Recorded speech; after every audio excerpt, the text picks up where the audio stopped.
入一场饭局的乐趣，在于人事，在于饭菜，也在于社会景观。我只喜欢人事轻松的饭局，也只会留取他们。从社会景观和口味的角度享受饭局的话，重庆很值得。你要是说重庆的饭局是重口味和江湖气，这肯定是一种刻板印象，但也不是没有道理。你商饮巴山夜雨里的悲凉其实少见，热辣鲜香的重庆饭局真的普遍。各种变化也在持续发生，目前可以预见的是一个多样化的饭局未来。本期视频主要是从空间的视角简单看看和聊一聊作为社会景观的重庆饭局。虽然我所选取的只能是挂一漏万的小样本，却能嗅到重庆的气息。一个人的重庆，或许就是很多人的重庆。某个阴冷的冬天，在一场欢乐的艺术活动后，川美的朋友带我们来到了这家黄觉平老火锅。它是抖音上有几十万粉丝的网红，老板热爱并善于唱歌，主唱香港黄金年代的那些经典歌曲。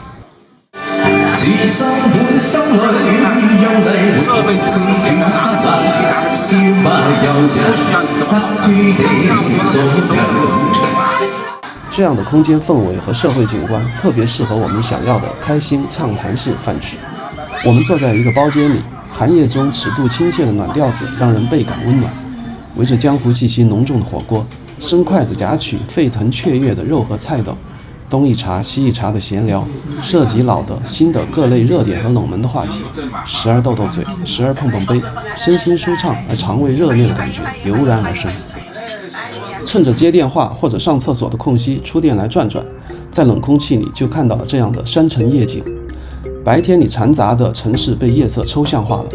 大约500米开外的九凤大道竟然呈现出一种高级感，路两侧的透明隔音板幻化成了《大话西游》里的月光宝盒。这家土火锅在财信商住楼的底层，紧邻沙滨路，店内景象是泯然众生型，但他家的火锅是好吃的重口味。每次去那里，我都像是被下了咒一样吃个不停，之后需要2-3天才缓得过来。中午人相对较少的时候，你或能看到整装待发的锅底们，那热情奔放的色彩和气势，让口味清淡者胆寒。饭后不消1分钟就能下到嘉宁江畔，在同样重口味的大场景里继续饭局里的话题，顺便消消食。另一天，跟着长辈去到一家鱼丝鸡，这个店就在某个普通款式的商业综合体的退台式屋顶平台上，那些景象都没有引起我拍摄的欲望。但是当服务员大姐启动蒸汽后，我就忍不住开始拍摄了。事后回想，蒸汽并不罕见啊，小时候烧开水时不是每每都有蒸汽呲呲呲的冒出来吗？为什么会想拍它呢？难道因为它是蒸汽版的哈利波特魔法帽便盖住了一堆鱼肉吗？想象与口味的结合真够可以的，这饭桌上微缩版的社会景观。因为一个远方老友来重庆，几个有着几十年交情的老哥子组了个饭局，就在这家叫做小木舟的饭馆里，大伙围在包间内，一边吃鱼一边叙旧和闲聊。鱼的美味实实在在，但岁月里的记忆却如云烟般飘渺。从饭馆出来就是锦绣城商业街，这是十分寻常的社会景观，弥漫着轻描淡写却无处不在的烟火气。有商业化的公共空间，有闲逛的人，更有民街的各种饭局，就像是琐碎而纷繁的日常生活。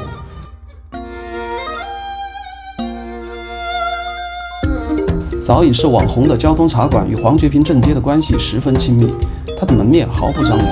内部有高差，老旧的，很日常，很随意且不修边幅，一副听天由命的范儿。后来我纳闷的是，当时我们几个为什么能在一排抹布边上吃吃喝喝的聊了那么久？交通茶馆虽破旧，但它的空间格局却是讲究而端正的，但是这一点已经好过了现在的很多网红建筑。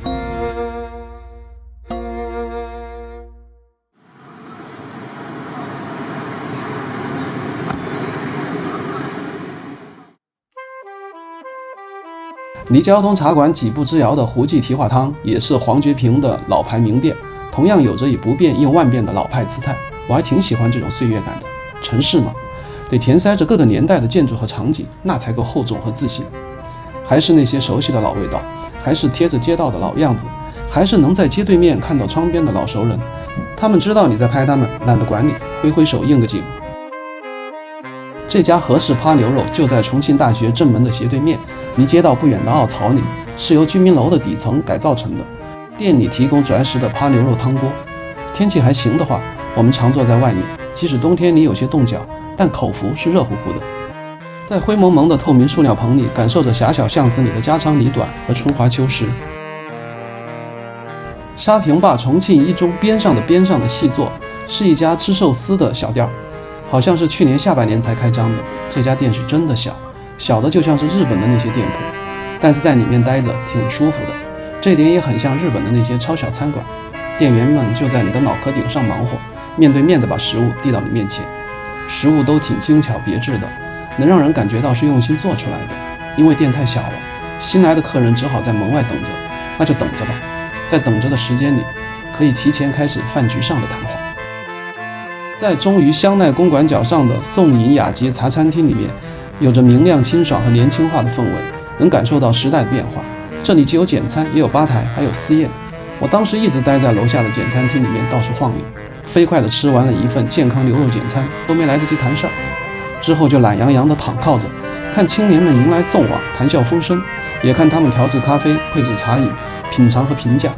又看到里面有个台球桌，还有人在打台球。终于忍不住找年轻的老板来打了几局，把个饭局变成了球局。这里是重庆大学 B 区的一食堂，我记不得有多少年没来这里吃过了。最近有同事说这里被用心的公司承包了，很不错，我们就过来试了一下，还真是不错，担得起物美价廉这个词。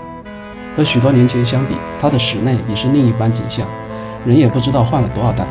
我本以为好吃和话多始终是人类的底色，现在看来不尽然了。手机吸引了人的眼睛，也剥夺了交谈的欲望。好在它还没能废掉人们的食欲。现在的食堂比我们那时候安静多了。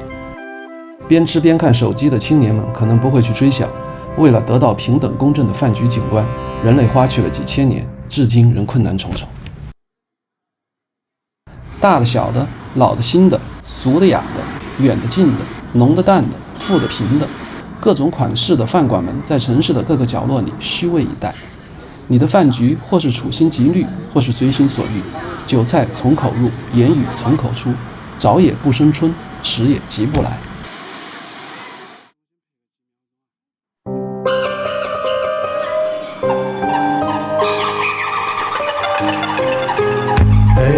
你说的这个猴子，冬天了还在那隔壁孟加拉的裤子，毕恭毕敬，比较不能见力，在方寸间看着笼外等待紧急。